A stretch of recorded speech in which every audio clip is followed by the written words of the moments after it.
What did you guys learn about your team there in that overtime period, especially with the way that the second half ended with such an adversity and such a letdown? What did you learn about your team in overtime? I learned that we're capable to fight. I learned that we have a lot of potential to be something great. And I learned that we stay together as a team, we brotherhood. For you personally, how much more comfortable are you now 5 games into this thing where you're starting? I mean, tonight, your name's all over the stat sheet, not just in points, but rebounds, steals, whatever the case may be. I feel very comfortable. I mean, I just fit in where I need to be. I feel like this team needed that, and that's where I picked up at. Ty, you had 4 steals tonight. Was there something that you saw that, or was that just you reacting to how the game was coming to you? I feel like I was just active enough, and it was just in my game. So it was like, I mean, I wasn't out there trying to go get the steals, but it was like I was playing with the energy, and that's what happened. What was the talk like with Coach in the locker room to be able to come out like you guys did in the second half? He told us the effort is not the problem. He told us just got to play better and smarter. So that's what I guess we came out the second half and actually did it. How's your health? Oh, it's good. I'm good. I'm a little banged up, but it ain't nothing. Shoulders good? Yes, sir. Yeah, 11 points in the second half. A lot of it seemed to be sparked after the 15-minute mark. You took a rebound coast to coast and laid it in. Can you talk about how a big play like that sparks your offensive game? I just feel like that's in my game. That's what I do. I mean, I play best at transition, and I think that picked up a lot of energy. That's the type of guy I am. I'm an energy guy. I bring the energy to the team, and I feel like that everybody fed off that. Didn't you have an issue with your heart recently? Yes, sir. And that's all taken care of? Yes, sir. Oh, good. You guys outscored them in the paint. They're obviously a bigger team. What does that say about the effort you guys put into it? I feel like we have a lot of people on the team that's good at getting into the paint and finishing at the rim. We wasn't shooting that good as a team today from the three, so I feel like that's where we needed to play at. Ty, can you talk about what this year entirely just means to you after having to wait for so long to get as consistent minutes as you are right now? I feel like this is a big year for me, not just for me, but for this team. I feel like we have a lot of potential to be something big, and I want to be a part of it, and I can help this team a lot. And you guys in the post are double teaming to make up for the lack of size. How is the team taken to doing that? Coach told us before the game what we was doing, so everybody just had to buy into it, and I felt like that helped us a lot. Seemed like you guys were getting to the loose balls tonight. There was a gap in the rebounding, but you're making up with those loose balls. Talk to us a little bit about that, and you guys just kind of, being relentless and finding those. Before the game, we knew it was going to be a 40-minute fight. We knew we had to come out there, and it wasn't going to be handed to us, so we knew we had to do anything to go. If it had to get on the floor, that's what we had to do to win. That was a huge part of this game, and it's the first game I think that we've played that I think we could say that. I don't know that we got the lion's share of the 50-50 balls in our other games. So that was critical because we did get beat on the boards, but we scrapped and we found ways, and we were double teaming as you guys ask about, and we couldn't allow Williams to just have his way with us down low. He's just too big and too good. And we came into the game knowing that we were going to use what we call Badger, but I wouldn't have dreamt that we would use it the whole game, given that we haven't practiced it that much. I mean, we've had a week or so, but the guys really did a good job, and he only got 13 field goal attempts. Now he was 9 for 10 from the free throw line, right? And he's a good player, but I think they actually, they kind of quit putting him in the low post. He was playing more from out in the high post area because we were. They knew we were, and so they didn't want to face the trap all the time. What did you make of the way your team came out in overtime after the way the second half finished up? It felt like it could have been such a lull, and they jumped out right out. Yeah, that was a concern. We were trying to kind of hype everybody up in the huddle after regulation ended, and I don't know, worried is the right word, but I certainly was, aware that there could be a letdown because we didn't finish we had some opportunities that we didn't handle perfectly. And so it was disappointing that, that we didn't wrap it up in regulation. But, obviously they came out and they kept battling. There was no hanging of heads or anything like that. And, the offense-defense stuff with Chauncey and Jason, that seemed to work pretty well. Jason Wade played, that's a lot of minutes for Jason. He hadn't played that many minutes since he was a freshman, I don't think. Well, maybe a little bit. But anyway, he did a heck of a job with RJ. I think the reason I was late coming in is I was making sure getting his mom with Jason Mitchell. But, RJ was ruled out, and it's likely some sort of a broken nose or whatever. But so we had to figure it out, and we were even smaller than we normally are. But Ty and Jason Wade, did an admirable job, banging and fighting on the boards. Coach, regarding rebounding, it seemed like we were okay letting Williams rebound the ball because he has a habit to bring it down. Was that something y'all scouted and wanted to attack? No. It definitely wasn't an idea that, let him have his rebounds. But I think the swarming nature of the way we played resulted in that, right? We were relentless, and a lot of those loose balls, whether they counted as steals or whatever, came in those unsettled situations. You had mentioned the 50-50 balls before. Yeah. How did you address that? In live action, I raised my voice. There was I think the only timeout I took in the Virginia Wesleyan game was after they beat us to a couple of loose balls and ended up scoring. It's been it's been kind of a reoccurring theme. We played Arkansas close, right? But close doesn't really, that really doesn't matter. And if we were going to have a chance of actually beating Arkansas, we needed to do a better job with those 50-50 balls. This was the first game where I felt like, we won that category, and hopefully our guys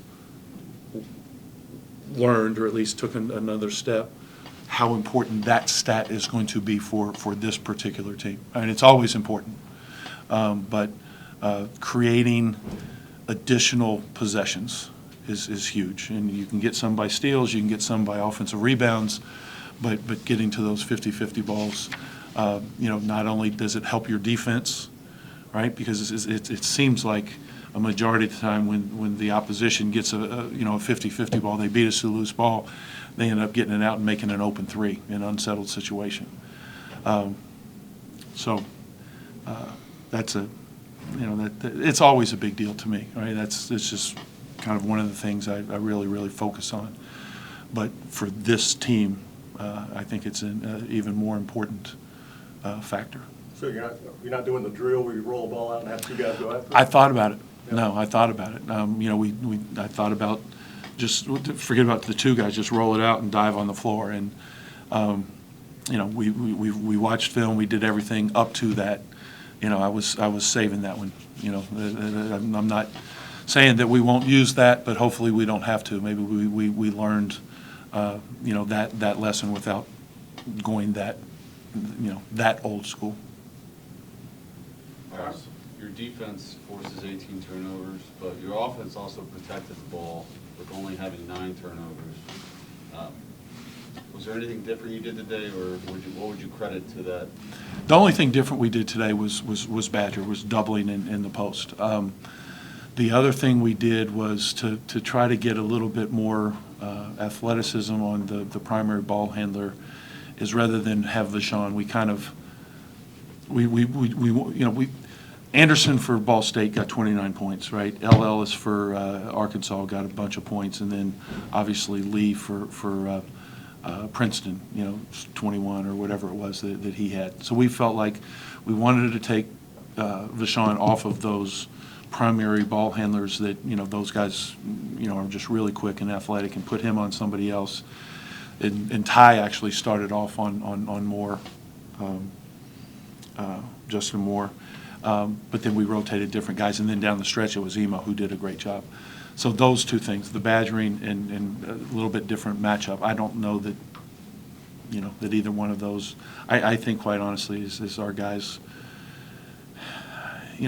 losing's not fun. And I think we were a little bit desperate and obviously needed a win, and I thought they came ready to play. Without a doubt, that was the hardest we've played this year. Danny played 34 minutes tonight. Can you talk about just how him being thrown into the fire this quickly in his career has kind of helped his development to 5 years? Yeah, I mean, he has an opportunity, and I think he's responded. And again, he's got a long way to go. But to play against a player as big and strong and physical and talented as Amari Williams, and he battled him. He wasn't perfect, but he tried not to give an inch, and we don't win without his physicality in there. Is Badger Wisconsin related, or is it Yes. strictly a verb? No, it's Wisconsin related. Dick Bennett when he was there, and then later, Bo Ryan. Bo's going to be mad at me for not remembering his name. Both of those guys, doubled in the post, and so we just took it from them. And we started doing it when I was an American, and then we haven't gone to that at Old Dominion because of some of the big guys that we've had over the years. We weren't as vulnerable, but with this team, the lack of size, that's something we think can be very helpful. Tyrone, less than a week ago, he's undergoing not a major heart procedure, but a procedure, and he leads you in scoring and rebounding. I mean, just still on the face of it, that's pretty amazing. It is, and actually, he was scheduled. He spent the night in the hospital. He was scheduled for the procedure and then didn't have to have it actually done. Had he had the procedure done, I'm not sure he would have been cleared for today, but his heart was able to correct itself on its own, and so that's why they gave him the thumbs up. To be honest, the medical staff, the doctors, okayed him for Wednesday. But I wasn't going to pull that trigger. I checked with my boss and I said, this is what I'm thinking. He said, good idea. Coach, talk to us a little bit about Emo. He seemed to be unsung hero tonight.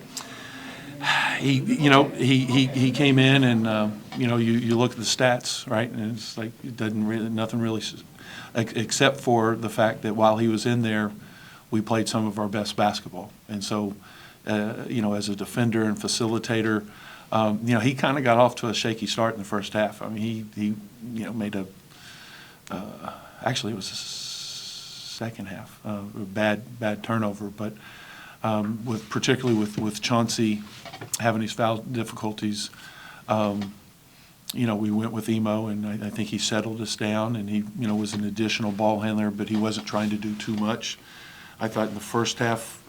You want your guys to be aggressive, but we had this guy being aggressive and this guy being aggressive and this guy being aggressive and this guy being aggressive, and we never got any rhythm going. And with Emo in there in the second half, after I talked to him about it, he wasn't trying to do too much, right? I mean, he was just kind of moving the ball, and he played great defense. You've got to have guys like that are excited to play a role, and they're not worrying about scoring points and that kind of thing. And in saying that, I should also point out, Jason Wade. I mean, exact same thing. I mean, he facilitated. He played some excellent defense, and he's the guy that has the really good feel because he's done it before. But when we were doubling in the post. And then he just moves the ball. I don't think he scored, right? Yeah, I mean, he didn't score. And that's not always a good thing, right? I mean, I know, RJ has been more productive, from a scoring standpoint, and that's something that we're going to need. But Jason, Tonight, he did the job on the defensive end and kind of, again, just like Ema, facilitated and let Vashon and Ty and Chauncey, be those guys that were the volume shooters. There were a few possessions where your team on the bench definitely wanted a goaltending call. There were two, and we'll look at it on the film. Not that it'll do us any good. Who knows? I mean, after the first one, they said they just didn't see it at a bad angle or whatever. But it is what it is. Part of the game. Anything else? Is this Vashon's best game so far in college today, what he did? Yes, because he didn't just try to do stuff with the ball. All right, he was doing other things, and that's where his growth has to come. He's pretty good with the ball, but his growth has to come defensively. It has to come, moving the ball, and doing other things that contribute to winning, other than having the ball in his hands. So again, we're learning. I know this is just one win, but it feels good because I do think this team has potential, but we got a lot to learn.